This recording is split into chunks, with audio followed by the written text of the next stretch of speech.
बाबाले नैदिएको डर मलाई के को छिनछिन गर्छ बाजा नरौ मेरो राजा बाबु राजा जाडो छ न्यानो लुगा लगाउँछ लगाएछ हाम्रो मामाको हल्का प्रतिक्रिया सुनिदिनु होला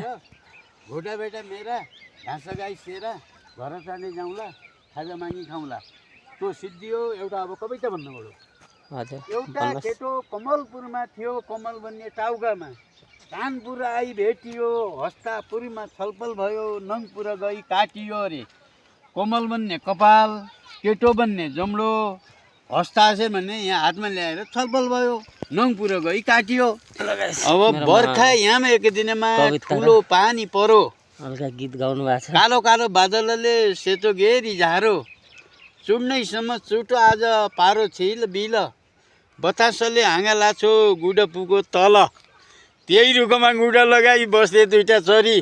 के गरेर दिनभर बाँच्छन् कठैभरि अब यो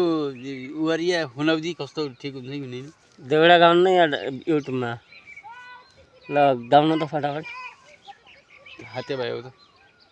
त्यही गाइदियो नि केही फरक पर्दैन त्यस्तो अब हल्का हजुरको घमाइन्डिङ यस्तो सुन्नु लाग्यो अब गाउनु आउँदैन ल मेरो भाइले नि हल्का कविताहरू भनेर जानुभयो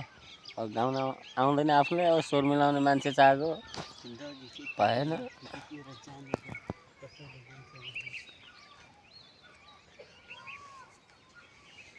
के भनौँ ठाडी भाका हल्का गाइदियो नि भइगयो हल्का हल्का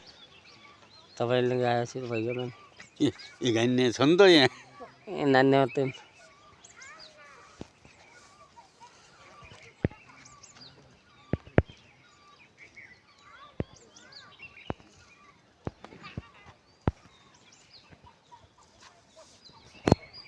गाउन आउनु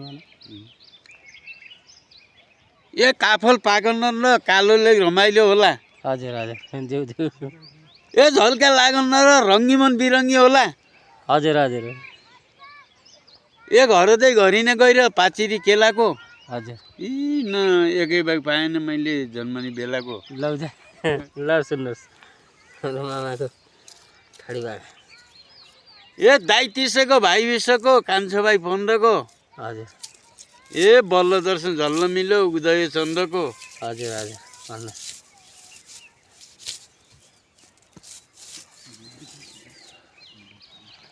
लगाएछ हाम्रो मामाले हल्का केही मिलाएर गाइदिनु भएको त्यही पनि सल्लाह सुझाव गरिदिनु होला